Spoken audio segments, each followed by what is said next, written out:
Welcome to episode 73. Today we're going to be talking about the 8 hats. Now the 8 hats are a concept that we've had for a little while in terms of our community. David, how long have we had the 8 hats? 15 years, probably 16. Who conceived of these 8 hats? I think it was a famous author. He had a book called The 5 Hats, but it wasn't how we're using it. We just got the idea, just got the name. He was talking about different types of personalities, but we've adapted it and increased it to work with consultants. So the 8 hats, what they are is basically the different hats and the different roles you would need to play as a very well-equipped business consultant or business coach when you are working with a client. So these 8 hats are an advisor, a psychologist, a mentor, consultant, friend, coach, confidant, and counsellor. In today's episode, we're going to have a look at exactly what each of these 8 hats do and give you some examples of when you might like to wear it. So the very first hat we're going to start with is the hat of a consultant. Well, it's typically what you'd expect, and the consultant hat is what you put on when you're figuring out how to solve problems. So you need to understand the business and the business's problems, and another important part of that is to analyse the performance of the business, because if you can't measure it, you can't manage it. You then need to research solutions and improvements to the business and build them into a business plan that you can present back to the owner and then help them to implement it. So what this is really all about is figuring out how to solve problems. Can you give an example, David, of when you have used this personally in a business? Oh, when I was consulting in Australia a few years back, I had a very nice family business that I worked for, and they made paving slabs, and they had 9 people in the factory. And I was only with them for a month, and I thought, why have they got 9 people in the factory? Because they were struggling to make money. Well, anyway, for about $10,000, I went down the road and bought a whole lot of bits and pieces. And long story short, we eliminated 5 of those jobs by automating the concrete slab production factory, automating it. And it made better quality, less wastage. There's a whole lot of side benefits, but the big benefit was that it saved 5 jobs. And that went straight to the bottom line. So what that was doing then, David, that was understanding the problem, which in that business was profitability, and then you analysed where that was coming from. That was coming from too many people doing a job that didn't really require it, and then you came up with a solution and created a plan. So Yeah. that sounds perfectly like it the worked role well. of a consultant and wearing that hat. Now, the second hat we're going to look at, the second hat to put on when you are working with a business owner, would be the hat of a coach. Now, the idea about a coach is a coach helps to facilitate and guide the client to achieving their own personal goals. So in the sense of a business, normally you're helping direct the business owner to their business goals. However, sometimes you do need to give some personal coaching when it is required. The way that a coach would normally work is they would start by clarifying the objective, focusing in on whatever the goal is that the business owner or the coachee is looking at and looking to target. They then kind of help to focus and keep the coachee accountable. There's a goal, and then the coach keeps them on track so that they have someone else to help increase their level of focus. They also guide the client to develop their own solutions and make their own decisions. And can be a positive and a negative of wearing the coach hat. You are giving the power to the person being coached, but you're also putting a lot of trust in them that they have the ability to make the right decision. And that's where sometimes you might want to wear one of these different hats during a coaching session, or when you're using the tools that are in coaching, to ensure that you're advising them, or you're using your consulting hat so that what they are making in terms of a decision and the goal that they're looking to achieve is actually the right path of attack. Now, the final piece of the coaching puzzle is, as a coach, you are there to motivate and inspire and to really encourage the person being coached. So the third hat, which is in this case more of a visor, is the advisor visor. Now, the purpose of an advisor is to provide specific advice. So you, as a business consultant, will have prior business knowledge and professional knowledge, perhaps from other areas. Maybe you've been in HR in the past, maybe you're an ex-lawyer, or whatever it is. The hat of an advisor is to provide very specific expertise and advice to your client. So this gives you the ability to leverage any past expertise or any past profession that you may have had and inject that into your business consulting. A bit of an example on that would be, let's say you picked up a printing client that printed all sorts of things, and you were a printer by trade. So you'd know a heck of a lot about the printing industry, and you could, if you wanted to, set up a consulting firm where you just did printers, or mechanics is a good example as well. So yes, you're acting as an advisor because you've got specialist knowledge in a particular area. Julius?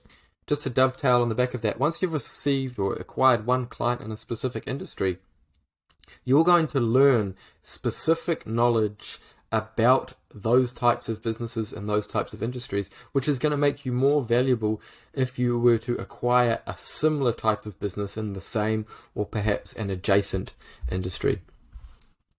Now, the fourth hat, David, is the mentor hat. The mentor hat is really where you're providing professional guidance to a business owner. You'd be sharing a lot of information about your experiences over life, like you might have had four or five different industries or professions that you worked in, and you're able to guide the client through all of those things that you did and the bad and the good things that you did. So you're acting as a role model and hoping to motivate the business owner to aspire to the successes that you achieved. And you're providing guidance. In a lot of cases, you're stopping the client or the business owner from making mistakes, maybe even the same mistakes that you made or you have come across in your business life. And of course, too, very important part is to encourage them, because somebody needs to be there on the sidelines cheering for them towards them achieving their own particular success.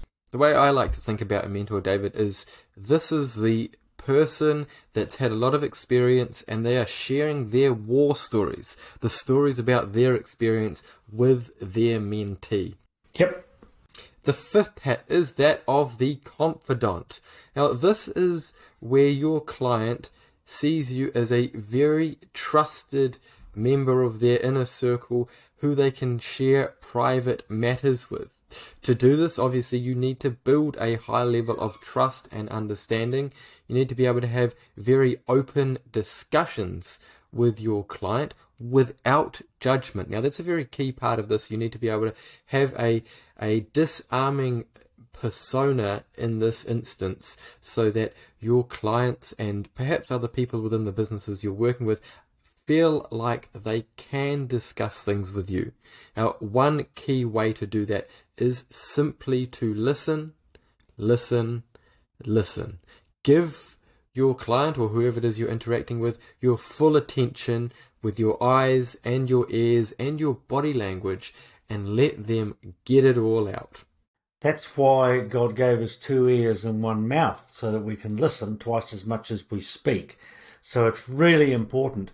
I hate to give all these cliches, but probably another good cliche is that a problem shared is a problem halved, and that only comes through the building of trust. Moving on from the confidant, the fifth hat is that of a counsellor. Now, the role of a counsellor is to provide personal guidance, and you will notice by now that some of the hats do overlap a little bit, but there are key differences between most of them.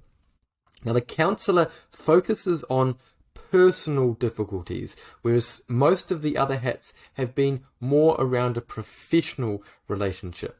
And the reason you need to look at these personal difficulties is because often what is happening in their business or the way that they are operating is related to something, or can be related to something in their personal life.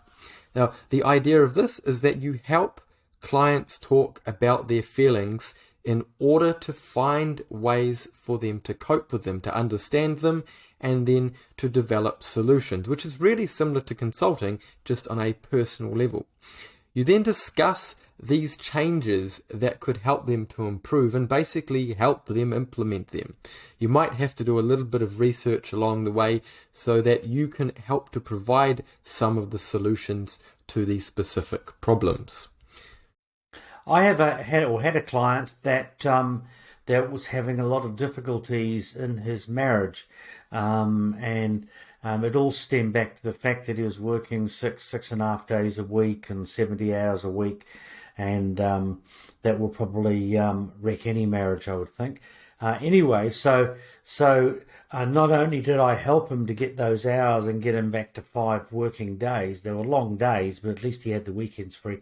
Not only that, but I was also able to suggest to him a marriage guidance counsellor, because it was out of my league. I'm not a marriage counsellor.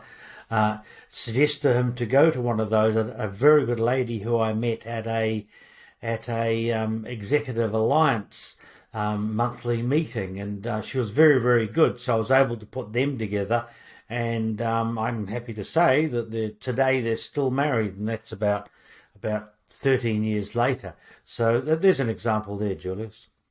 And that's a very good point you bring up, David. Whilst you should know about these different hats, these 8 hats, and know when the right time to use them is, you shouldn't expect yourself or put the pressure on yourself to be an absolute expert at every single one of them. And if there is something that is beyond your expertise or beyond your pay grade, then that's the perfect time to get someone else in to help you out with that, whether they're providing you the information or whether they're going direct to your client. It's cliche time again. A wise man doesn't know everything, but he knows who to go to get the answer. The 6th hat is that of the friend.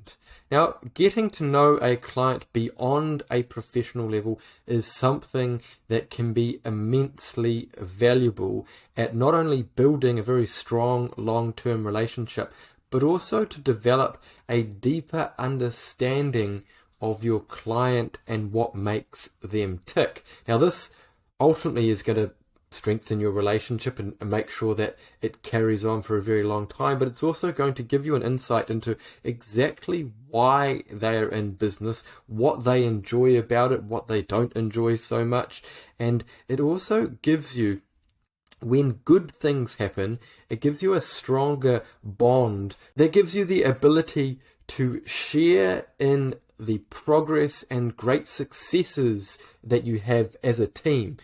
David, as you said, it really helps to build that team spirit and build your one-on-one relationship with the owner or the team as a whole. Now, the other side of that is when something negative happens, it gives you the ability to really show the business owner that you have a deep understanding on a personal level and you almost feel this yourself, and it gives you the ability to be there and support them through it on another level as well. So forming a personal bond with a client is something that I believe is very valuable. Now, I've done that with one of my clients very, very well, and we actually met up when I was doing some travel through Europe. We met up in Germany and spent a couple of days together because that's where he was from. It just happened to be traveling at the same time, and we do a lot of kind of just little social activities, maybe once every 3 or 4 months, just to maintain that strong level of friendship outside of our consulting relationship. The final hat to look at is that of the psychologist, the psychology hat. Now, you're not expected to be a clinical level practicing psychologist, but there are some very important elements to recognize. David? Well, yeah, you sometimes find out that your client starts telling you things and discussing things that you don't really want to know. So you just need to be aware of that, and don't be shocked or anything, because you may need to get into a little bit of low-level psychology to sort of help the client to solve whatever these problems are. As I mentioned earlier, organising a marriage counsellor for a client is one such example. I had one client who was bipolar, and once again, I'm not a trained psychologist, but I did encourage him very strongly to find a good psychologist, and I was able to help him. I got my doctor. It was in Auckland. I got my doctor to pass me on to somebody that he knew that was on the other side of Auckland, and got him sorted out there. So a bit of medication, and he was greatly improved. So yeah, so you need to understand these things. Don't try and become a psychologist, but you can go a long way to preventing the distress and the dysfunction of your particular client by encouraging them to go and see a professional if that's what you think is required.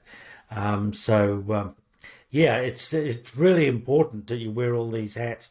So that is the 8 hats. Now, if you can figure out when to use each of these different hats and apply them at the right time, it's going to make you immensely valuable as not only as a consultant, but as someone who gives complete clarity and understanding and supports a business owner through every single situation and the business as a whole. So the first hat, just to remind you, is a consultant, and their job is to figure out and solve problems. The coach hat is someone who guides the client and the business to achieve their goals. The advisor is the ability to provide specific advice. The mentor hat provides professional guidance. The confidant becomes a trusted person who is able to have very personal matters shared with them. The counsellor provides personal guidance. The friend forms a personal bond. And finally, the psychologist seeks to understand what is going on inside a client's head. It's not as difficult as you think. What this is kind of based on is what we talked about before: 2 ears and 1 mouth. Let them do the talking, because they'll tell you which of those hats that you need to be wearing, and everybody's capable of putting these hats on and doing a bit of low level assistance to business owners. And if it gets out of your league and you need an outside specialist to come in and help, then you need to do that. So yeah, it's once you can see the 8 hats and you can see them all broken down into their various uses, we think that you'll find that very useful when you're in dialogue with your client, and you'll find it goes a long way to forming a very strong, trusting relationship. Thank you very much for listening to episode 73 of Everything Business Consulting. Thank you.